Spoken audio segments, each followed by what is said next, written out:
देखिए बच्चों, आज हम ईवीएस में समाजी बुराई के बारे में पढ़ेंगे और जानेंगे कि हमारे समाज में कौन कौन सी समाजी बुराइयां हैं जो हमारे समाज की तरक्की की राह में रुकावटें बनी हुई हैं और उनका इस समाज से ख़त्म होना बहुत ज़रूरी है। तो चलिए शुरू करते हैं अपना सबक, समाजी बुराई। सबसे बड़ी जो समाजी बुराई हमारे समाज में है वो है जहालत।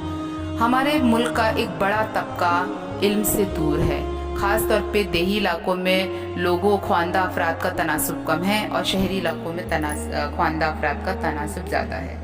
नाख्वानदगी की वजह से ही हमारे समाज में दूसरी बड़ी बुराइयां फैली हुई हैं, तो इस बुराई का खात्मा होना ज़रूरी है।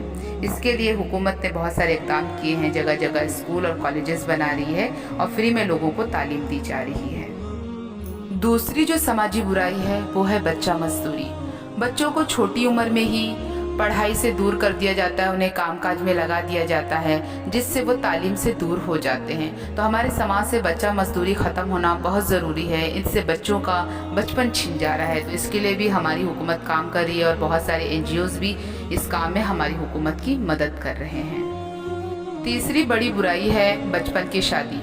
बच्चों की छोटी उम्र में शादी कर दी जाती है, जो उनकी पढ़ाई की राह में रुकावटें पैदा करती है और उनकी नशो-नुमा में भी ये रुकावट पैदा करती है। तो इस बुराई के लिए हुकूमत ने कई इक़दाम उठाए हैं इसको ख़त्म करने के लिए, और शादी की एक उम्र मुअय्यन की है कि लड़की की शादी की कम से कम उम्र 18 साल होनी चाहिए और लड़के की 21 साल होना चाहिए। इससे कम उम्र की शादी गैर कानूनी करार पाएगी। चौथी बड़ी बुराई है तौहम परस्ती। इंसान इल्म की कमी की वजह से छूत छात, जादू टोना, इन सब बातों पे भरोसा करता है और ये जो समाज के लिए फिर एक बड़ी रुकावट बन जाती है तरक्की की राह में। तौहम परस्ती में फंसकर बहुत सारी बुराइयां फिर हमारे समाज में पैदा होती है, तो इनके खात्मे के लिए भी हुकूमत ने खासी इक़दाम उठाए हैं और इन पर भी पाबंदियाँ आयद की जा रही हैं। तो ये बुराइयां हैं हमारे समाज की, जिनका ख़त्म होना हमारे समाज के लिए बहुत ज़रूरी है ताकि हमारा समाज तरक्की कर सके। उम्मीद है बच्चों आज का सबक आपको समझ में आया होगा।